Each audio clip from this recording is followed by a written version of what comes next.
Skill mismatch, problema sa schedule kaya di makapag-commit full-time.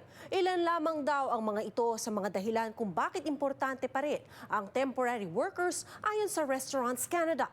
Naninindigan ang organisasyon na prioridad nila ang pag-hire ng Canadians at nananawagang huwag mamulitika ang ilang porsyonalidad. Narito ang report ni Rhea Santos. Our members are looking desperately to try and fill all the positions that they have, but it's been a challenge for them.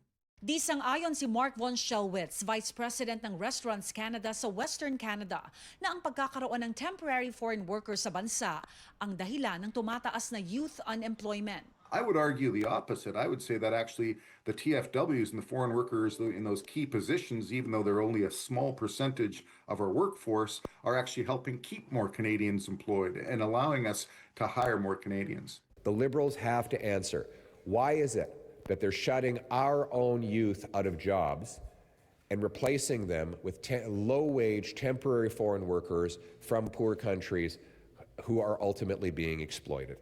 Nanawagan kamakailan si Conservative leader Pierre Poilievre na permanenteng buwagin na ang Temporary Foreign Worker Program at agarang wakasan ang mga bagong isyong permit.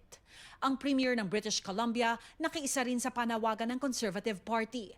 Tinawag na depektibo ang immigration policy ng Ottawa na naging dahilan daw ng pagdagsa ng temporary residents sa homeless shelters at food banks. Mga pahayag na ayon kay Schelwitz, di makatarungan. To be frank, this is a lot of politics being played.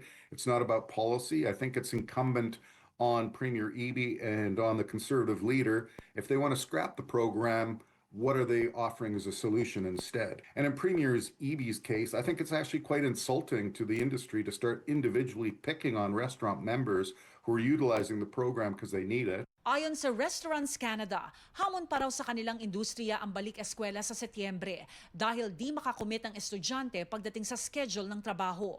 Para manatili raw ang takbo ng kanilang negosyo, kailangan nila ng key players na kayang makapag-commit full-time, na kayang ibigay ng temporary foreign workers. For every temporary foreign worker, there's 10 times as many youth that we are hiring. The youth workforce participation rate has gone down 17%.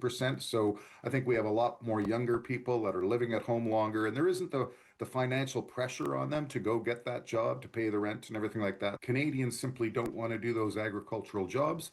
We still need that for our productivity and to be able to, in the agricultural side, get the product to market.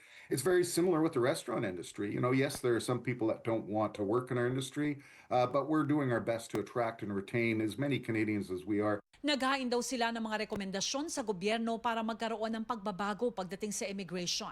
Panawagan nila isang Canadian International Workforce Stream.